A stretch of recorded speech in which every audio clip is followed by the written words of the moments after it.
السلام علیکم ویورز، امید کرتی ہوں آپ سب ٹھیک ہوں گے۔ شروع کرتی ہوں اللہ کے نام سے جو نہایت رحم کرنے والا ہے۔ میرا آج کا ٹاپک ہے سورۃ الکوثر کا شان نزول اور تعارف۔ نبی پاک صلی اللہ علیہ وسلم کے بیٹوں حضرت قاسم اور حضرت عبداللہ کے انتقال پر کفار نے خوشیاں منائیں اور آپ صلی اللہ علیہ وسلم کو بے نام و نشان ہونے کا طعنہ دیا۔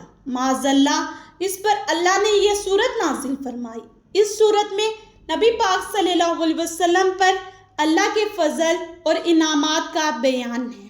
آپ صلی اللہ علیہ وسلم کو کوثر یعنی نہر کوثر اور خیر کثیر یعنی نعمتوں کی کثرت، بے شمار فضائل اور برکات عطا فرمائے جانے کا ذکر ہے۔ اس سورت میں آپ صلی اللہ علیہ وسلم کے دشمنوں کے بے نام و نشان ہونے کی خبر دی گئی ہے۔ ان عظیم نعمتوں پر آپ صلی اللہ علیہ وسلم کو اللہ کا شکر ادا کرنے کے لیے نماز پڑھنے اور قربانی کرنے کی تلقین فرمائی گئی ہے۔ یہ قرآن مجید کی سب سے چھوٹی سورت ہے، جبکہ سورۃ البقرہ سب سے بڑی سورت ہے۔ کیا آپ جانتے ہیں کوثر جنت کی ایک نہر کا نام ہے جس کے دونوں کنارے سونے کے ہیں، جس کا پانی موتیوں اور یاقوت کی کنکریوں پر بہتا ہے۔